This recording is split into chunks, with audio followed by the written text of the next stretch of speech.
सी बात है।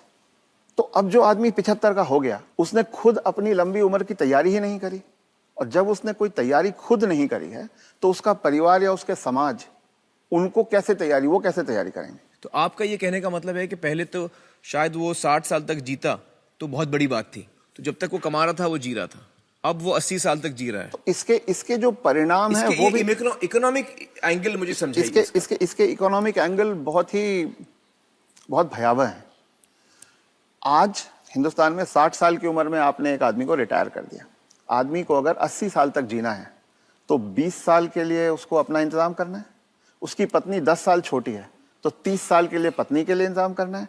औरतें आमतौर पे 5 से 7 साल ज्यादा जीती हैं, तो 35 साल के लिए उसे अपनी पत्नी के लिए फाइनेंशियल इंतजाम करना है और 20 साल के लिए खुद के लिए इंतजाम करना है। आज के इन्फ्लेशन में, आज की महंगाई में कितना भी पैसा आप एक जगह रख दीजिए, क्या वो 35 साल तक खींच सकता है? ये प्रैक्टिकल नहीं है। और जैसे जैसे उम्र बढ़ती जाती है उनके बच्चों की उम्र भी बढ़ रही है जी।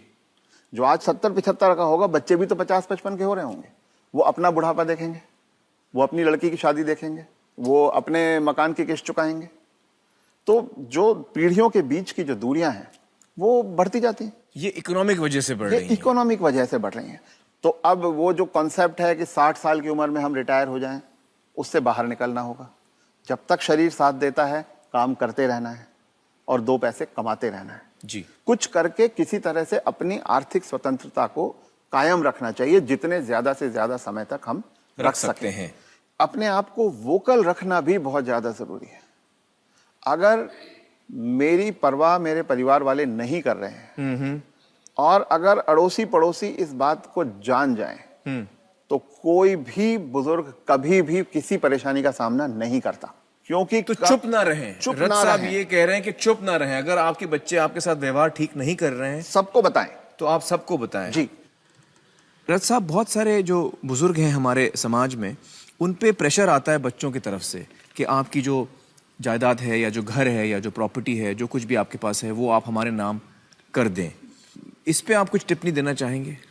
पहला ये कि किसी भी हालत में आपके पास जो भी धन संपदा है, जो भी आपके पास आर्थिक साधन है, वो जब तक आप और आपकी पत्नी जीवित हैं किसी और के हाथ नहीं जाना चाहिए। कितना भी प्यार करते किसी के नाम पे नहीं जाना किसी चाहिए। बच्चे, किसी बहू, किसी पोते, किसी के नाम पे ना जाए, कितना भी आप प्यार करते हो। क्योंकि जब तक अगली पीढ़ी को पिछली पीढ़ी का सामान कुछ मिलता नहीं है तब तक वो उनकी इज्जत करते रहते हैं।